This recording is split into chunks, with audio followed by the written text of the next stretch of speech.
Let's think that we had the privilege to record at Sony scoring stage. We didn't have that much time, so we are not recording, stems. And it happens to be union musicians, Hollywood orchestra. It's simple, so they just play twice and it's great take just with the Decca 3 mic. How is that going to sound? That's going to sound freaking amazing. You don't have to do anything there. It's going to be a beautiful recording if it was well orchestrated. You don't need to add any reverb. Sometimes we don't need to do these things. Make the sample sound good, make the sample sound balanced, reposition them a little bit, gain a little bit of space, gain a little bit of clarity, EQ a little bit, add some frequencies to create some extra space, or if there are some sonic problems that you identified, you can cut that, great. But there's no need to do way more. Hey, hope this was fun, useful, and entertaining. Go to composinghack.com for free courses. Let's think that we had the privilege to record at Sony scoring stage. We didn't have that much time.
Hi, my name is Jose Hernandez, and I had a near-death experience in the year 2000. So I was working in Miami Beach, running electrical lines. Wednesday night, I'll never forget it. It's easy to remember because it was the day before.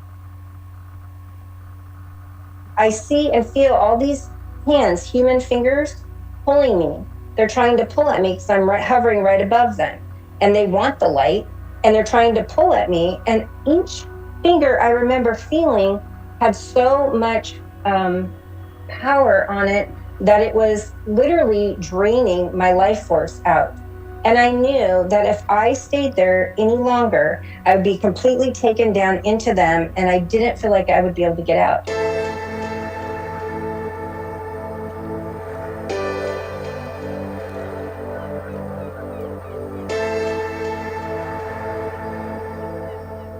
I've created a 4-month course for my Pay What You Can Roots to Samadhi community that I'll be running from August through November. We're going to be deep diving spiritual connection. Nutshell, and that was starting in seventh grade, the events that led up to that in a nutshell, and that was starting in seventh grade, I became bulimic for 12 years. And the reason why I started doing that was because I felt like a tremendous amount of pressure at that time from my peers to fit in, if you will.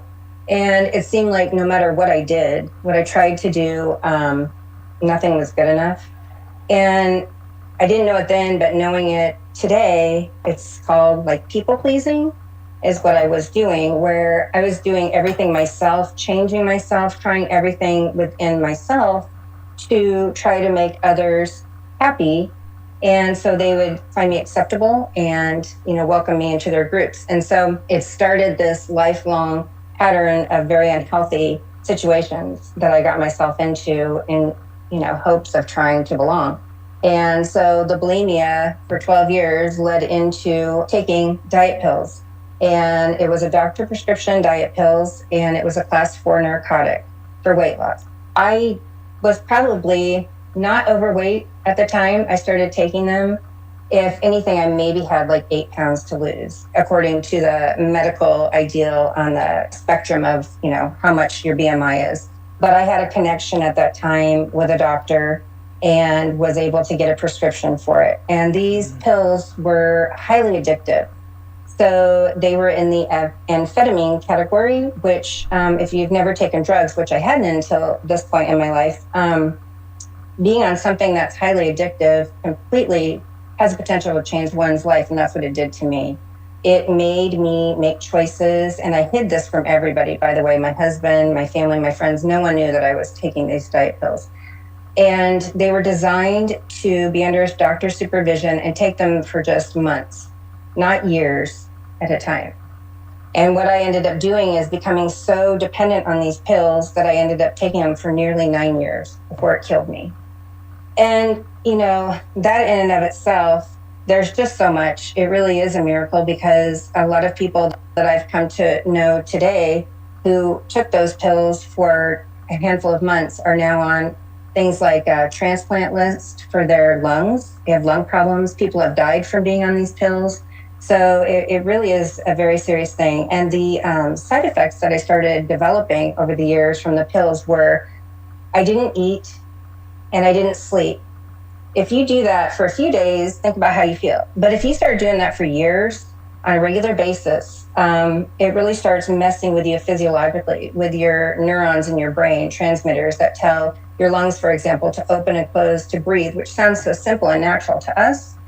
But when you have something in your body that's impairing that, which that's what it was doing, over time, if you do it long enough and it becomes chronic, things start to shut down and be affected. And that's exactly what started happening a few months before I died. Was things had gotten so bad over the years that it was very, very hard for me to try to go to sleep at night. When I would lay down, I would start just feeling myself start to fall asleep. And all of a sudden, I'd have to jump up out of bed and start jumping up and down because I felt like my lungs weren't remembering to open and close. And then I had the thought, well, my brain isn't telling my lungs what to do.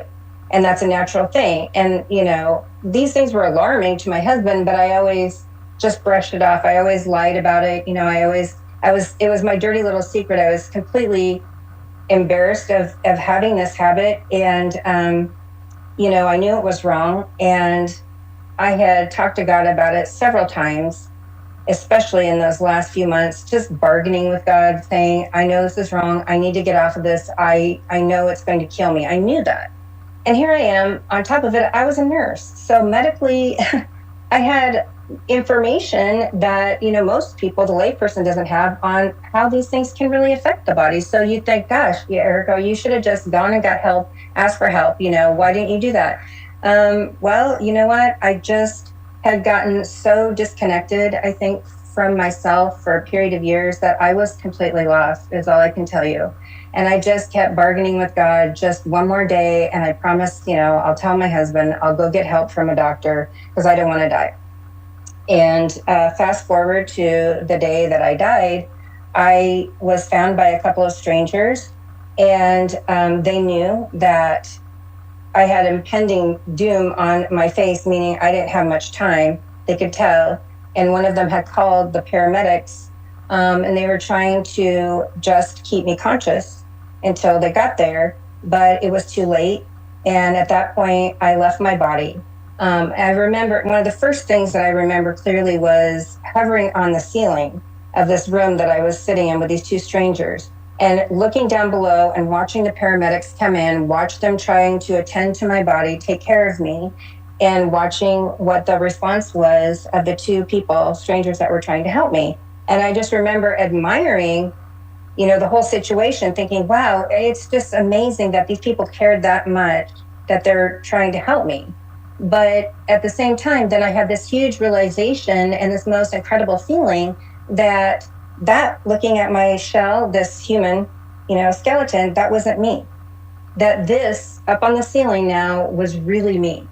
It was like I was able to unfold myself for the first time and really step into being myself. So that last breath wasn't painful, even though it should have been, of life. It was the most exhilarating, powerful feeling of me understanding this is really me.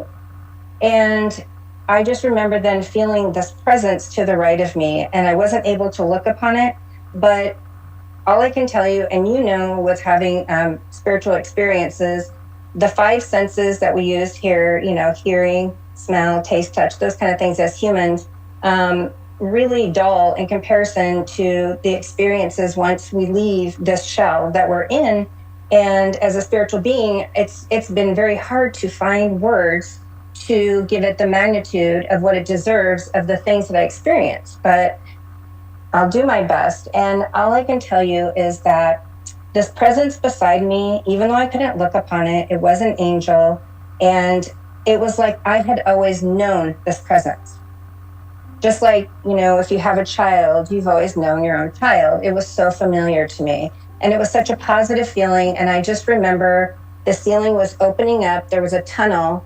And I just remember letting go. I knew that we had communicated telepathically, and I knew that the angel wanted me to go. And so I let go. And as soon as I let go, I was enveloped in this incredible tunnel. It had light that was so brilliant, but the colors are indescribable because, again, not just the colors of the rainbow. It's like on steroids. That's how I can explain it. And we start going at supersonic speed, traveling up. And the colors in the tunnel with this light had this complete feeling enveloping myself. And that was love. But it wasn't love like I had always known it, on the planet as a human. It was love that had a life force, if you will.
When you're doing the arpeggio, if you do it only from the fingers, you can get tense or irregular. You need to feel a continuity from the thumb. It's like if you're doing this, but with the fingers.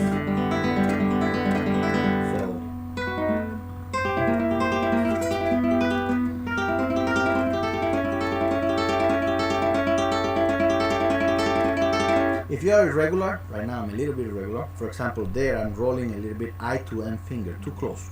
So if that's happening, the way to address that is by accenting this. I will actually accent the I finger. By accenting that, I create a separation that controls a little bit better the release of that finger through the string and doesn't really roll it with the M finger. When you're doing the arpeggio, if you do it only from the fingers, you can get tense or irregular. You need to feel a continuity from the thumb. It's like if you're doing this.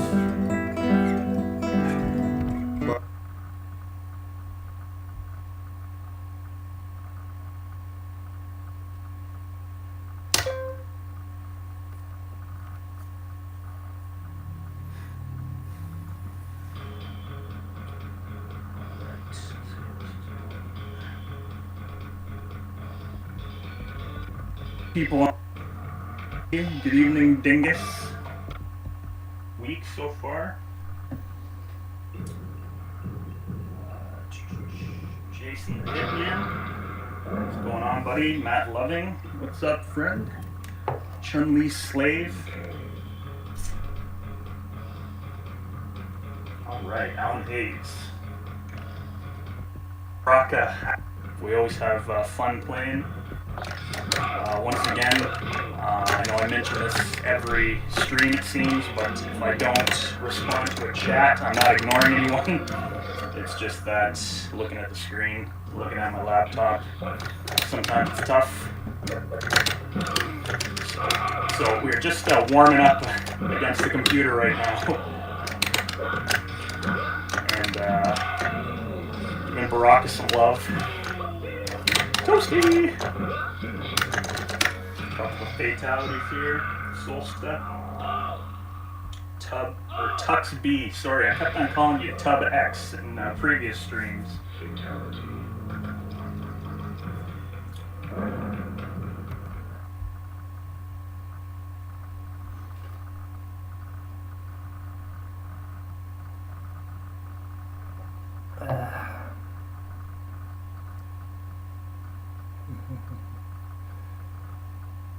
I call this exercise a climbing exercise, and it's very good because it develops a lot of strength and the fingers are always close to the fret. 1, 3, 2, 4, 1, 3, 2, 4, and so on.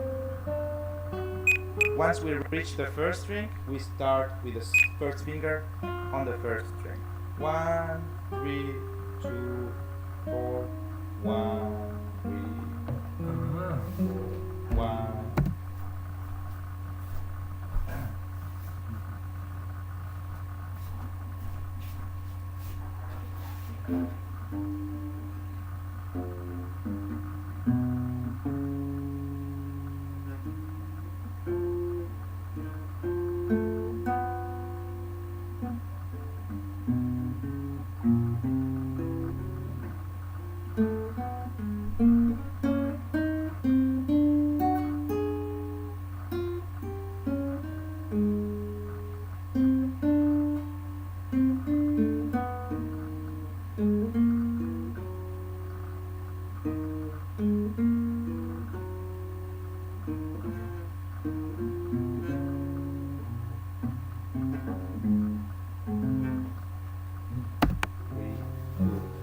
It's very important to focus on one finger at a time so that you are not putting two fingers at the same time.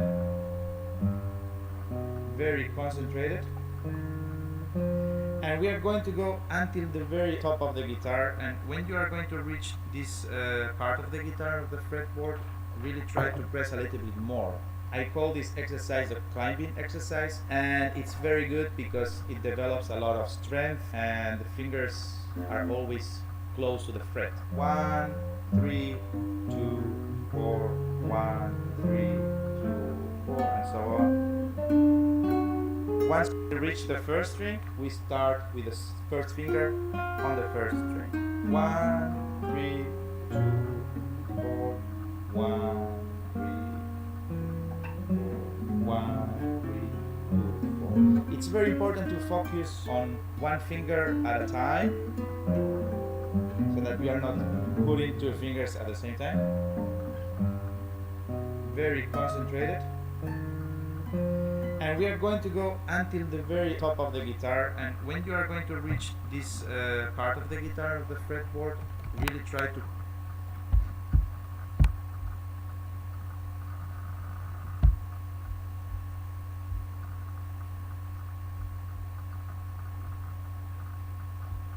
I see and feel all these hands, human fingers,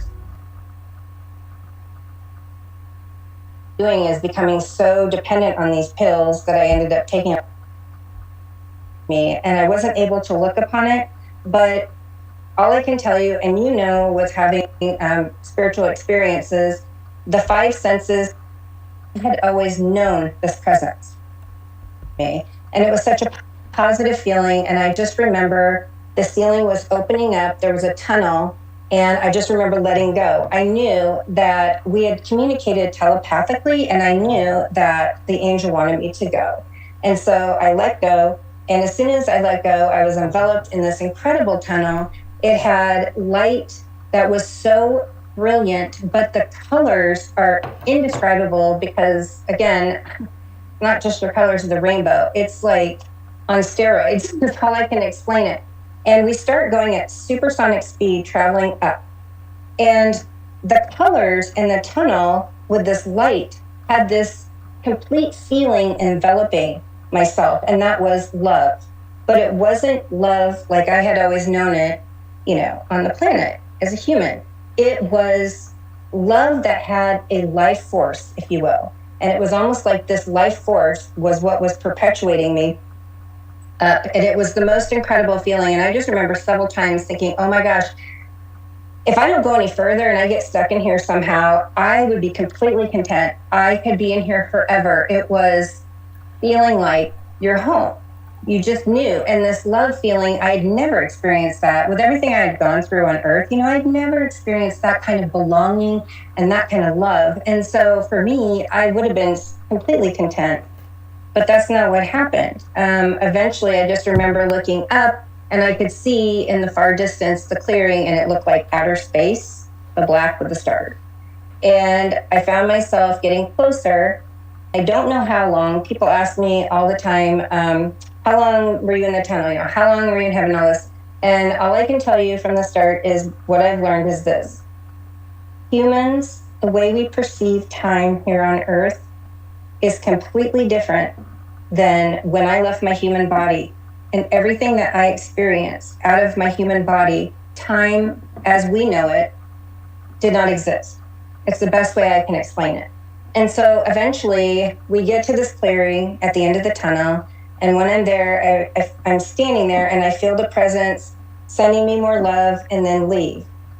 And so I'm looking out in front of me, and it was the most miraculous, you know, if any kind of National Geographic, whatever documentary you can watch on the space and how it looks, I mean, it just imagine being there, and it magnified, you know, 1,000 times. It was absolutely incredible.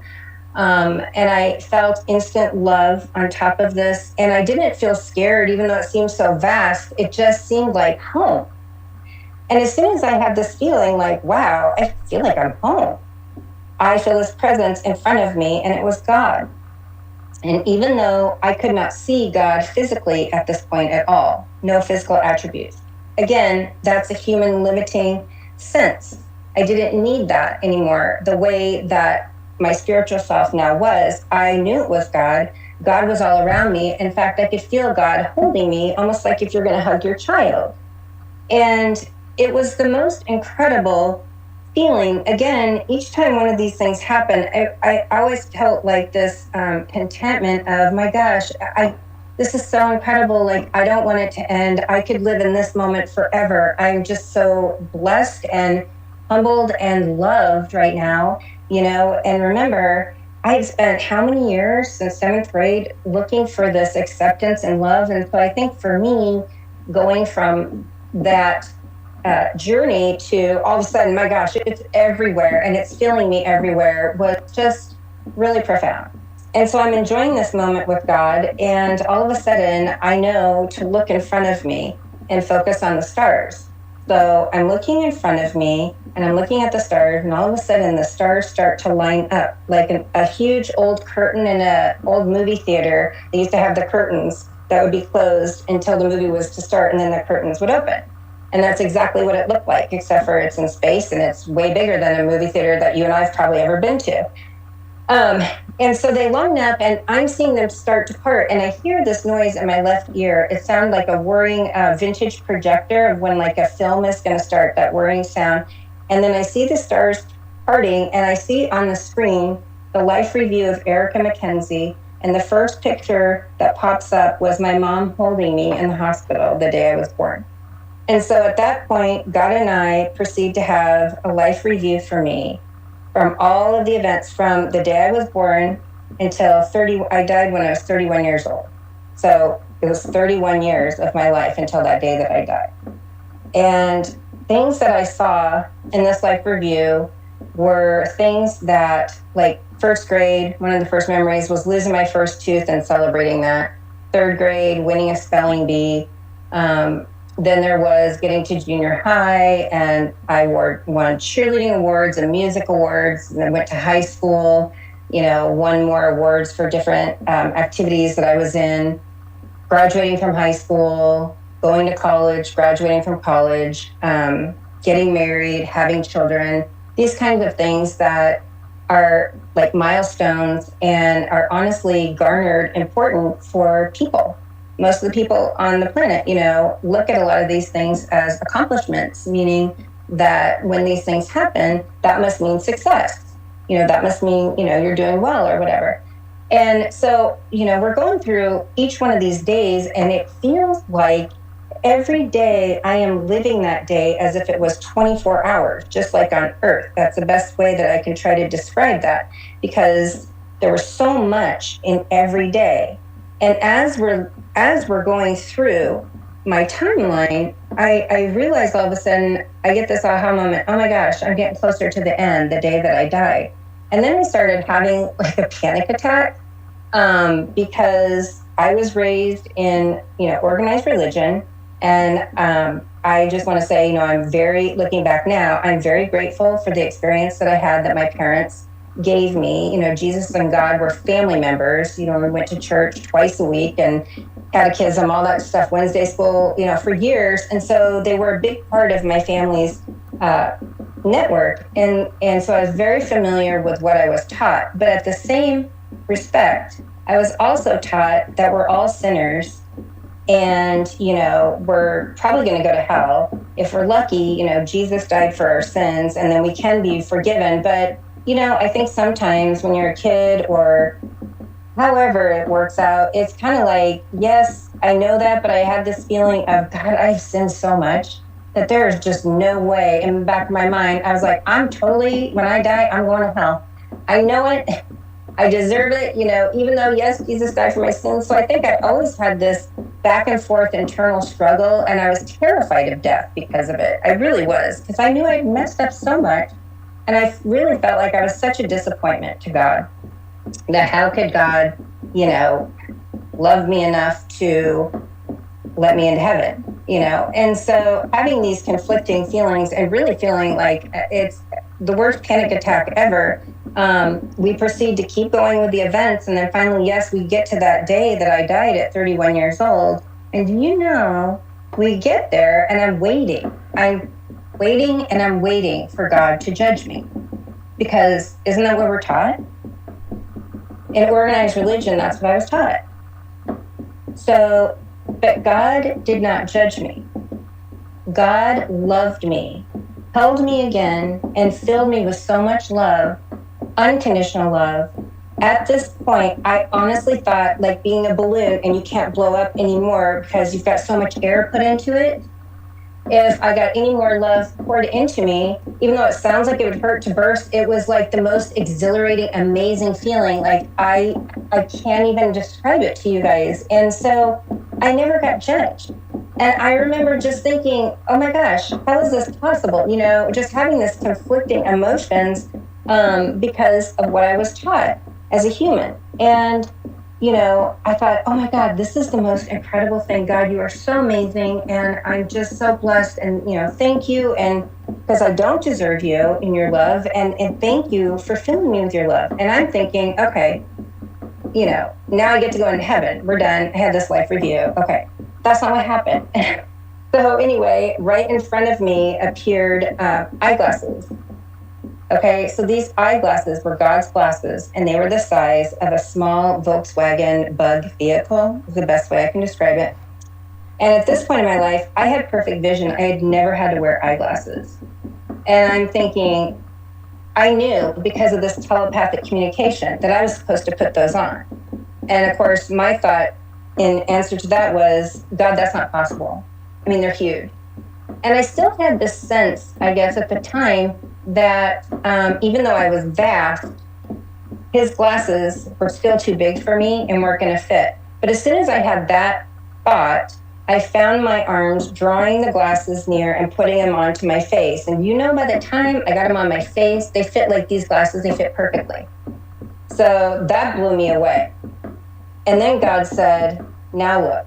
And as soon as he said that, I watched in front of me, the stars lined up again like that curtain, and I heard that whirring vintage projector in my left ear. The stars parted, curtain open. There I am again, the same picture of me. My mom's holding me in the hospital the day I was born. And I'm thinking, holy, you know what? I'm such a sinner that I need God's glasses on to show me, and here we go again, what I couldn't see before. It was exactly right, in meaning everything I saw this life review from the day that I was born until that day at 31 years old that I died was completely different than what I saw in the first life review. So to give you an example, the things that I saw in this life review, I remember one of the first memories was when I was 5 years old and we were in Brownies and we were at the rest home singing Christmas carols to the old folks, and they couldn't find me, my troop leader, at one point. And when they found me, I was in one of the rooms, the residents' rooms, and I was sitting on this elderly woman's lap, brushing her hair, singing Jesus Loved Me. I'm watching this moment unfold, and you know, at the time I did it, it was just out of my heart, but I didn't see the reciprocation at the time. So what I got to see this time in the review was how that really affected her. All that love. She didn't have family. She didn't have much friends. She had pretty much outlived all of them. And, you know, she was just really longing for this love connection. And what happened that day with me doing that with her is she was able to feel that again and open her heart to God. And, you know, it was pretty profound. And we went on and we had, he showed me experience after experience in my life of things like that. And the common theme with all of these things that I was shown was love was present. So there was things like giving money to a homeless person, rescuing animals, helping animals, listening to a person who, you know, people thought was not a good person, not worth living, trash person, and really being a good listener and support and love. There was just countless things. I didn't even remember most of these things because all of these things were things that weren't done when we necessarily, like we do things a lot of times because people watch, I guess. And so they see that accolade, that garner, that accomplishment. But all of these things this time, the only one that was watching when it was happening was God. But I felt how important that was. That's all that mattered, is what God sees. what God thinks. And love was in every single thing. And that was the only thing that is important. Because if you do not have love, you have nothing.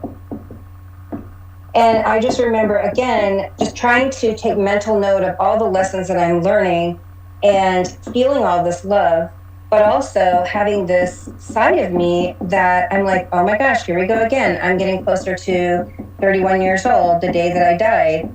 So then I started having a panic attack again, thinking, okay, I'm so bad that he had to give me the second life review to see what really matters. I've got his glasses on now, so there's not going to be any denying what I'm going to see next. And I am completely positive that he is going to judge me. Like, I couldn't even prepare myself or wrap my head around how terrified I was. So it was almost like I'm pushing all this love away and this lesson because I was still holding on to some aspect of the human side of me that felt that I deserved this judgment because I was such a sinner. And my heart was just pounding. I felt like it was hard to breathe. I can't even explain it, but I was terrified. And we get to that day that I died finally. And God hugged me and filled me with more love than he did the first life review. And so I'm just like, wow, I get it. And I came to understand how important it is when we're on the planet to be mindful of not judging others. Because if God didn't judge me, this lowly sinner, and God is the creator of all, then who are we to think that we are qualified or even begin to be qualified to judge others? That's a huge lesson that I took from that. And again, God completely took the time to make sure that I understood the difference between the first life review, Erica. In the first life review, those are the things that are important to mankind. Second life review, I gave you my glasses so you could see what's important to me, and that is love.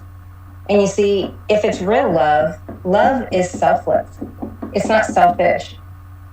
You give love, right? You share love, you receive love. It's a huge gift, and it's more than a gift, it's a life force, and it's really the thing that drives everything that's happening.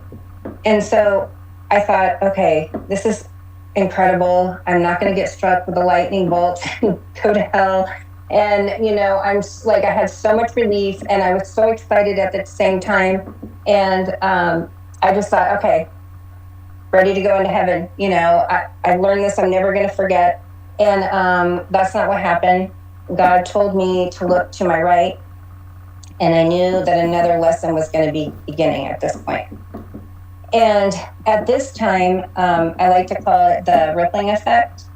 And this is the only time that I was able to see for a moment God in any physical form. And what I saw was his fingertips all the way to right here on the shoulder. And it was out in front of me, and his arm was the size of a semi-truck.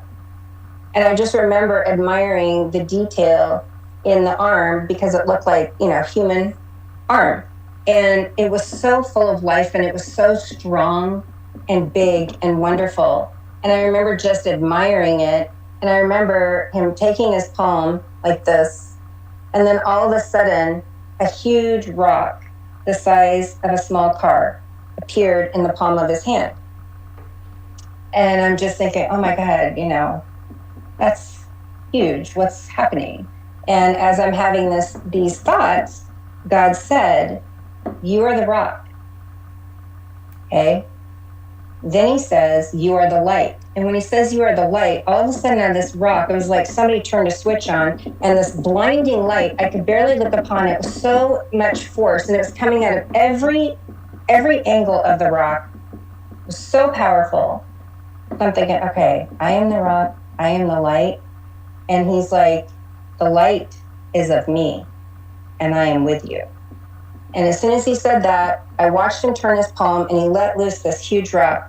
And God and I stood together, and we watched it fall for what seemed like such a long time. And then when the rock was almost directly right out in front of my eyesight, there's a huge body larger than the biggest ocean, no borders, appeared right in front of us.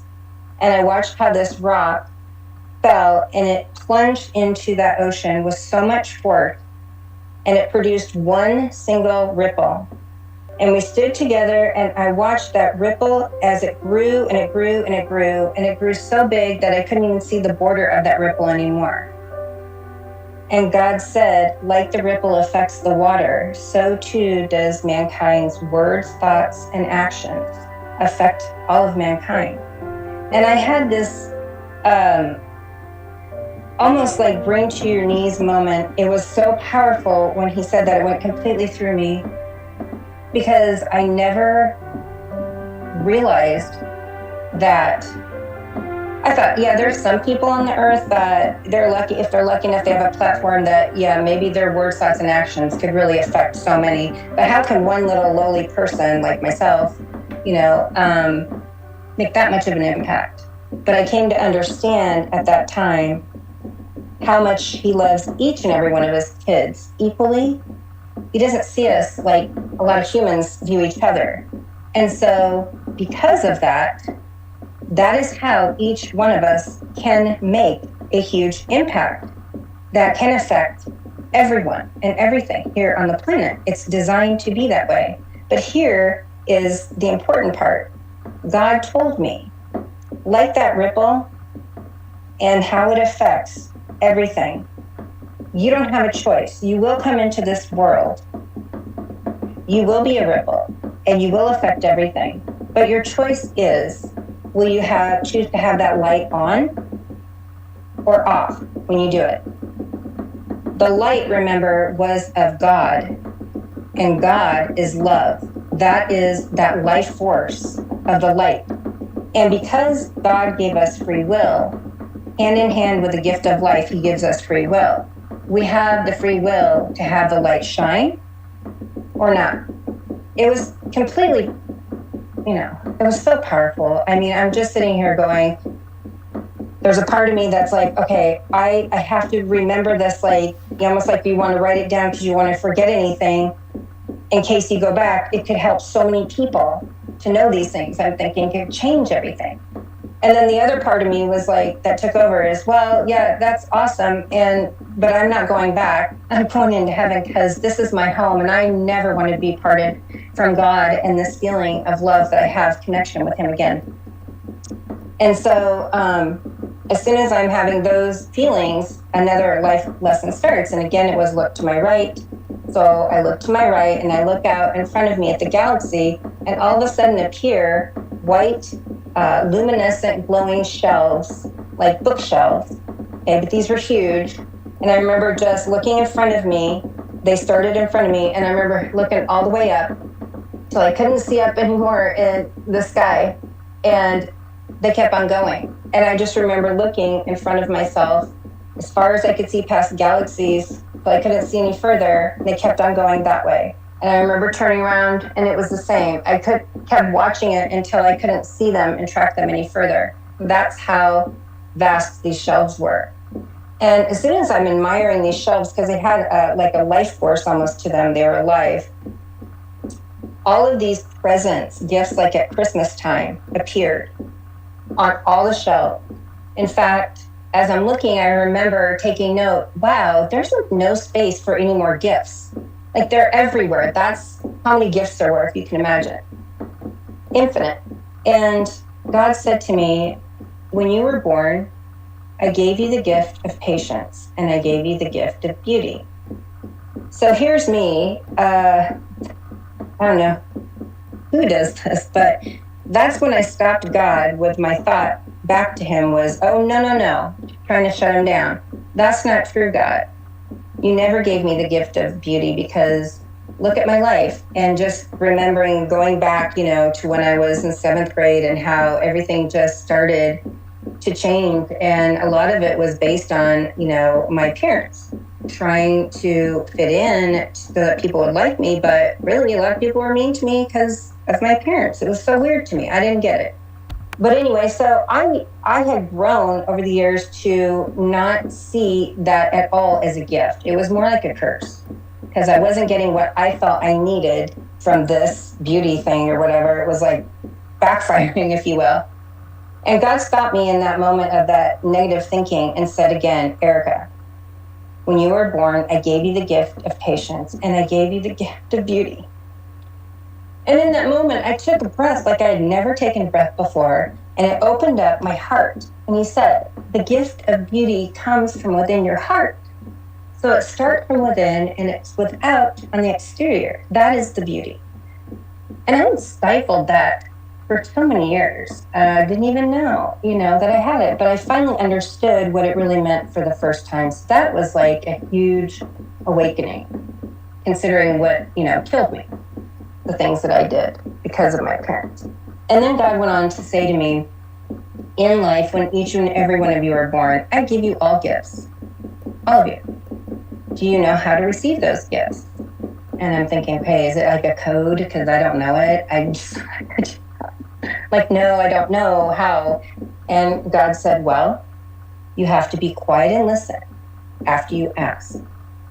So I just remember when he said be quiet and listen, it rang through every fiber of my being. I knew it was so imperative.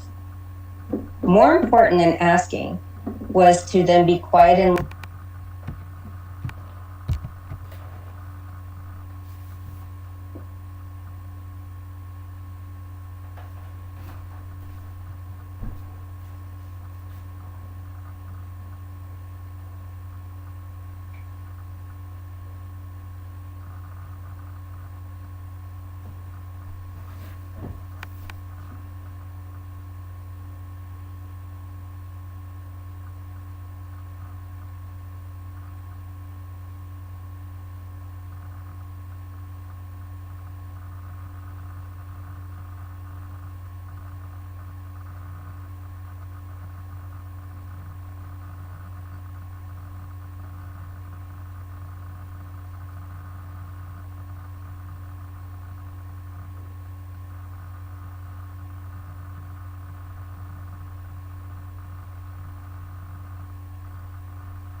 Що ж я